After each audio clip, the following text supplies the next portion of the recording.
Hi, Facebook live stream listeners. Thank you for joining us. And you probably couldn't hear anything I just said. Thank you, Todd. My sound engineer, I couldn't do without him. So you have to remember, if we don't talk into these, nobody hears anything we say. Us, yeah. All right, Paula Shaw here, and you're backstage on Change It Up Radio with Paula Shaw. And in studio with me today is the lovely Vivian Glyck, who is the founder of Just Like My Child Foundation, which you're about to learn more about. Today, our theme is empowering females at every stage of life. And you've heard Cheri Blair talking about educating women to understand financial literacy, especially around retirement. And now we have a lady with us who is working with young girls in Uganda. So thank you for joining us, and you're going to be learning a whole lot more in just a few minutes. So right now, we're going to start this radio segment. So here we go. I've asked Vivian to help me with the clock. So we have a show clock we have to stay with. Okay, perfect. Welcome back to Change It Up Radio with Paula Shaw. In studio with me now is Vivian Glyck. She is the founder of Just Like My Child Foundation. And let me tell you a little bit about her. She is a recognized thought leader in global issues facing the health, education, and economic leadership of vulnerable adolescent girls and women in East Africa. She's the founder of Just Like My Child Foundation, which has documented success in increasing acceptance of human rights in developing communities and shifting harmful cultural practices that impede girls from continuing their education. She founded this organization in 2006, and it has dramatically impacted the lives of thousands of women and children in Uganda and Senegal through initiatives in healthcare, education, microenterprise, social justice, and girls' empowerment. She's also an author and successful marketing director for Deepak Chopra and others. She's a native New Yorker, but she had that good sense to move to San Diego, and that's where she lives right now with her husband and son. Welcome, Vivian. Yeah, so delighted to have you here. Thank you so much, Paula. This is awesome. Good. So I know everybody wants to know, what inspires a woman who is perfectly happy in San Diego and seems to have meaningful work to suddenly want to form an organization to help children in Uganda? Yeah, so like we like to say, Just Like My Child Foundation is really a love story. It was birthed out of the birth of my own son and having that incredible privilege to be able to care for one human being. And subsequent to my son's birth, I had several back-to-back miscarriages. And it was at that time that I really was wondering about where am I supposed to put all of this extra love and care that I had in my heart. And one thing led to another, and I really started to find out about the issues that were happening in Africa. And I was really moved and somewhat horrified by the statistics where every 30 seconds a child was dying of a mosquito bite, basically, from malaria, where nearly 12 million children had been orphaned by HIV, by the AIDS virus, and nearly 20 million people had died of AIDS. And I thought to myself, and this was in 2006, and I thought, oh my gosh, why isn't this on the nightly news? Mm-hmm. And how can it be that these precious lives of children who have so much potential are being snuffed out? Mm-hmm. And how can it be that these children are just like my child? Mm-hmm. And what can I do in order to make a difference? And so I started to just start talking to anybody who would listen to me and just be like, these children are just like my child. And one thing really led to another. And thank you. One thing really led to another. And I had the opportunity to go and visit, I started making inquiries, and I really put the intention out there that I wanted to go to Africa, which was so bizarre because I'm sure my family thought I was nuts, but it was really part of my following my bliss. And I ended up making a connection with a Catholic nun in Uganda, and she had started, she's Ugandan, and she had started a small clinic, and I was finding out about what some of the needs were there, and she invited me to come and visit. And the very first night that I was at the hospital, I flew from San Diego to Uganda, we heard the cries of this woman throughout the night. And in the morning, the sisters brought us a little tiny baby. And it turned out that the screams that we had heard throughout the night were of the baby's grandmother screaming as she watched her daughter die in childbirth. Oh, no. So right there, we had a new orphan. And what I didn't realize at the time, because right away as a mom or a caretaker, you're like, okay, how are we going to take care of this baby? Right. But looking back on how our work has gradually evolved, I realize now that that situation of that baby, her name was Christina, was that microcosm in the macrocosm of what happens when in poverty, when a poor girl becomes impregnated and she doesn't receive adequate care or attention or education. And the grandmother, who really hasn't had that education or access herself, isn't able to really take care of her daughter. And then that third generation is the next girl who enters into the cycle of poverty. And this incredible potential that a girl can be really ends up becoming the fuel for poverty, because she will grow up and have babies young and die in childbirth and perpetuate that cycle. I was pretty astonished when I was reading on your website how young these girls get married off, if they're married off. Many of them get raped when they're really young. So how are you all helping to prevent that and to give them a greater start? Yeah. So the way that we started out with Just Like My Child was really, we were focused on maternal health because that was the first thing that I saw. And then we started to realize that so many of the issues that were coming into this little clinic, which is now we've been able to build it up into a big hospital, were really around social. Yeah, it's been an amazing journey. And we started to focus on education and on just like primary school education and building schools, and we built 27 school structures. But then we saw these issues continue and continue, where we went to one of our schools that were petitioning us to help them build a new structure. And what we found out was that very many of the girls at the school were actually being raped by their nursery school teacher. Oh, so no. Yeah, and so one thing led to the other, and when you have an organization called Just Like My Child and you're finding out about these things, it's absolutely enraging. And we realized that nothing was going to change unless we changed the way that girls are perceived in the community and also are able to fend for themselves. And so we started experimenting with this program we call the Girl Power Project. Yes. And that is really where we're focusing on now, and that is a replicable curriculum which can go from school to school. We don't build schools anymore. We don't invest in infrastructures anymore.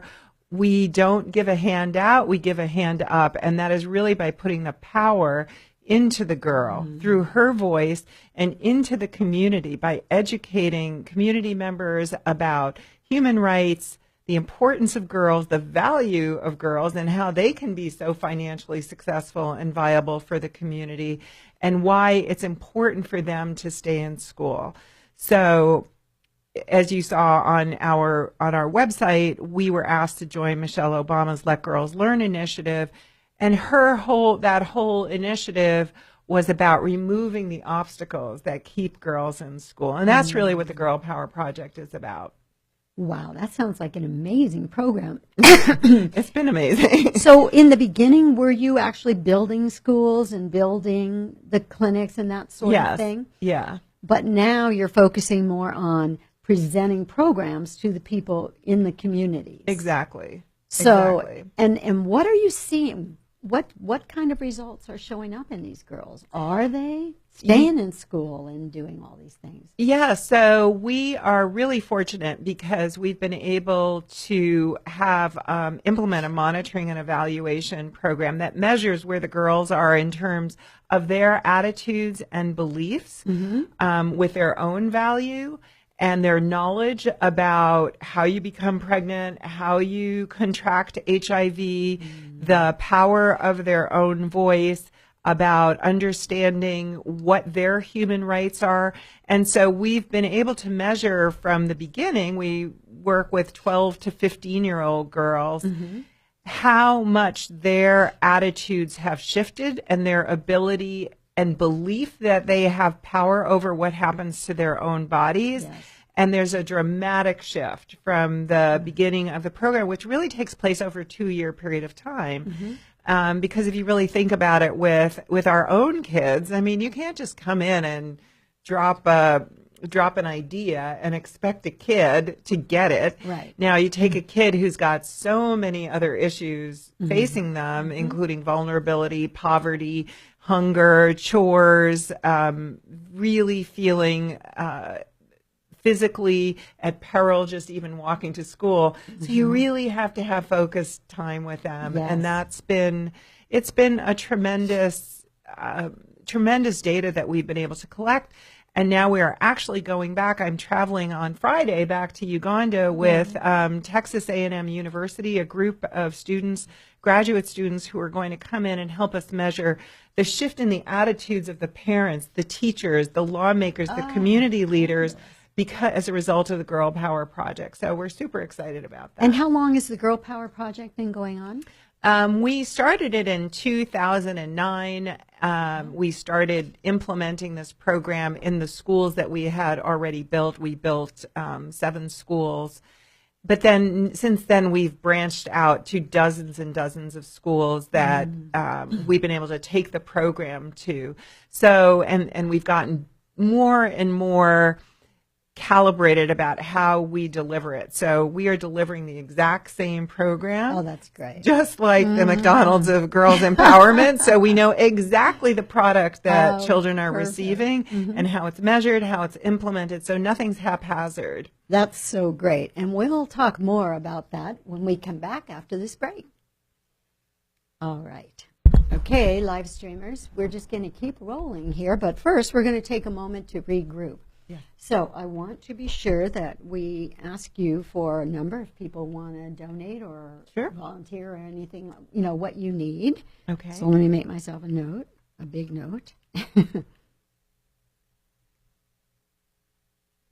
And are there any other areas of the work that you'd particularly like to talk about in this segment? We won't have quite the full segment this time because I have to wrap up the show. Sure. But we'll have like about 8 minutes. Okay, great. I think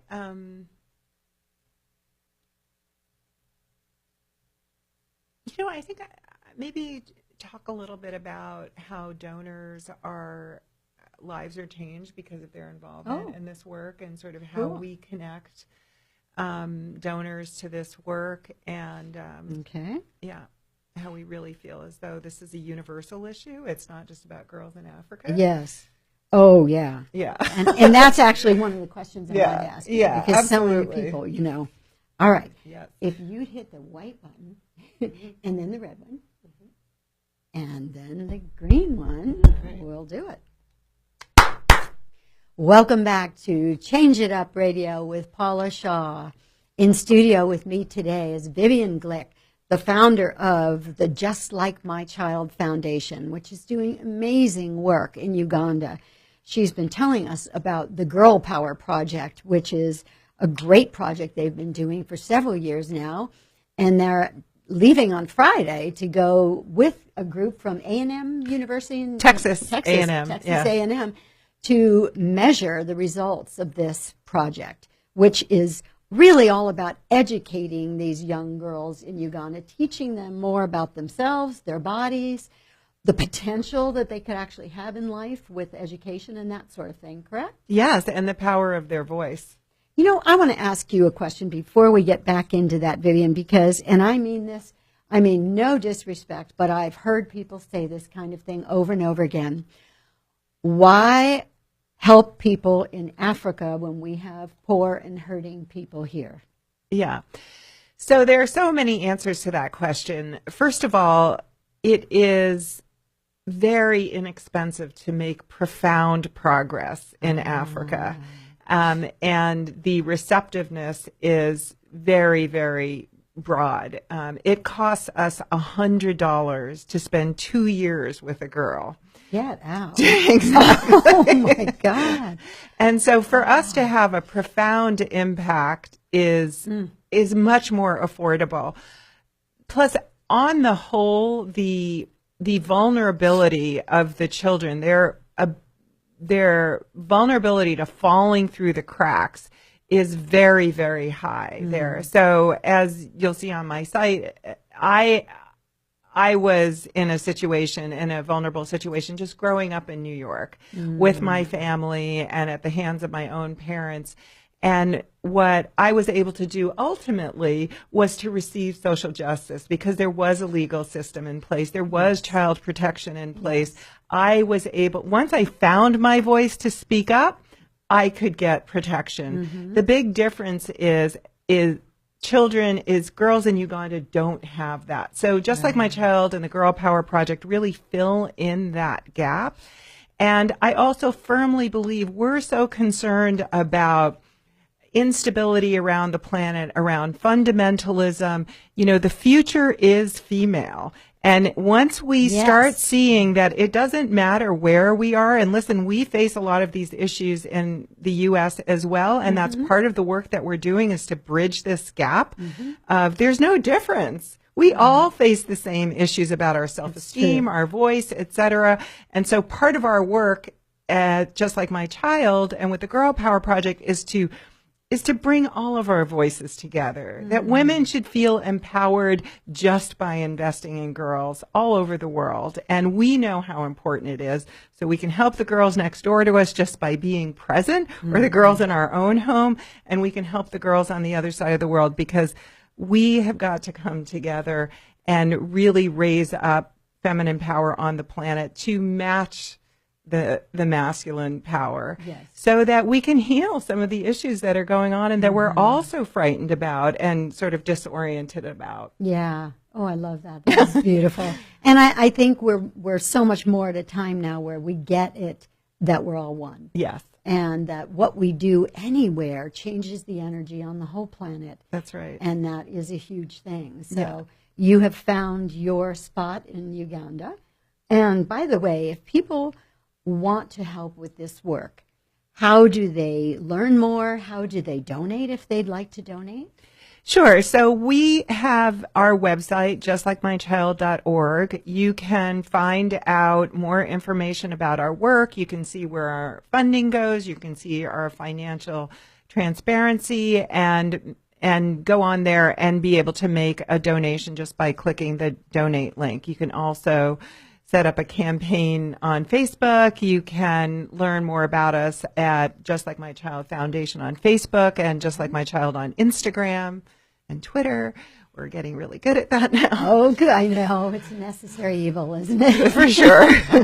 So should someone donate, you were mentioning to me at the break that there's kind of this wonderful thing that happens to donors. Tell us a little bit about that. Yeah, well, we are setting up a program where once you make a donation on our site, you can learn more directly about the girls that you are helping. You'll be automatically enrolled in our newsletter. And we're also creating a program where you can actually have a letter exchange with a girl. Oh, nice. So that one of the girls that you are benefiting will receive a letter from you. We've actually, once you make a donation, you'll receive some information about how to just go online and do that yourself. So that one of the things I find is that we can talk about the thousands of girls that we're helping, and it's just sort of a blur. But when you have that opportunity to really understand this is one life, just like your child, just like my child, that you'll stop at nothing to help her.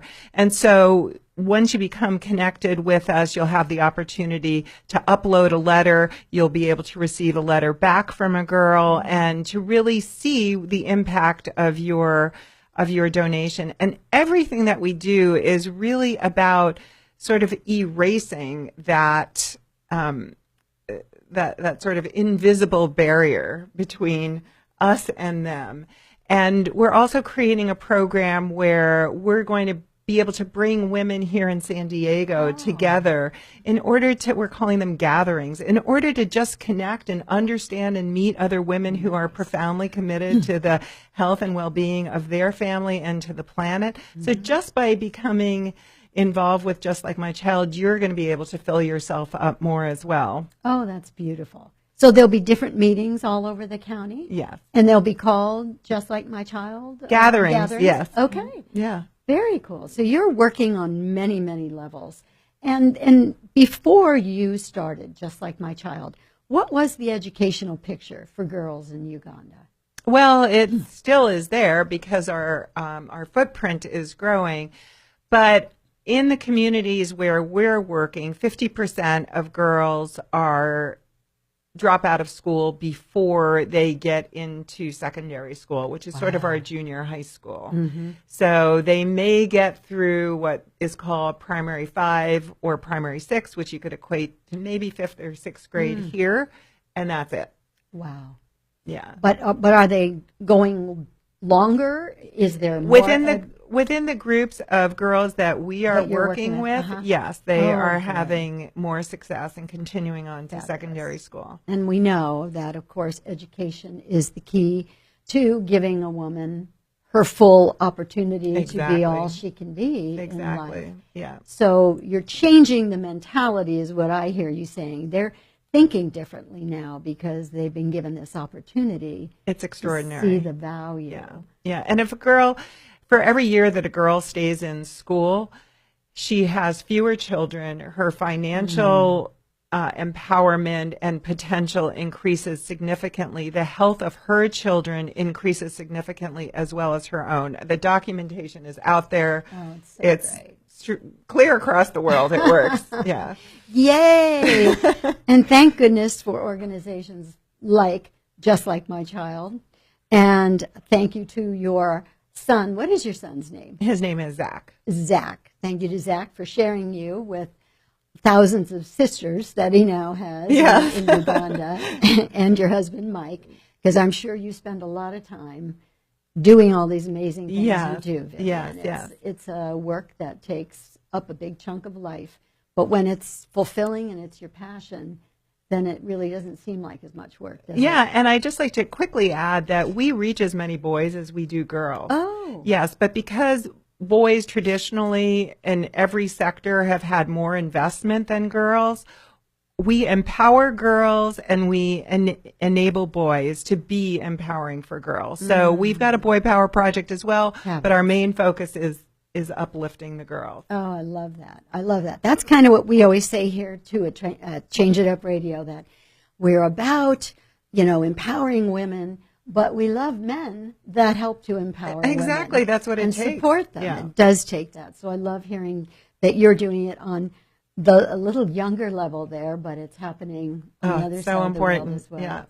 And good luck on this trip that you have. Thank you. Thank you for making the time to be with us today. My pleasure. This is lovely. Oh, it was just so wonderful learning about this beautiful work and getting really clear that it doesn't matter where we're doing what we're doing, right? Yes. If we're working to educate and support and take women to another level, we're on the right track. Exactly. So thank you for helping us to learn more about that today, Vivian. Thank you so much, Paula. And I want to thank our listeners Thank you for being here. And remember that Change It Up Radio is on KCBQ Saturday and Sunday evenings at 7 o'clock. And we also are on all the major podcast platforms, including iTunes, Libsyn, SoundCloud. We're on 15 terrestrial radio stations across the country, including iHeartRadio, Blog Talk. And if you can't remember all those places, just ask Alexa. Also, please check us out on changeitupradio.com and like our Change It Up Radio Facebook page and Instagram page. We want to hear from you. We want to know what other things you want to hear about and learn about so that you can find it easier to embrace change. Because changing it up is the way we're going to make life a whole lot better on this planet. Look what Vivian did. She changed it up big time in a whole country in Africa. So thank you for being with us today. We look forward to seeing you again soon. Bye-bye. All righty.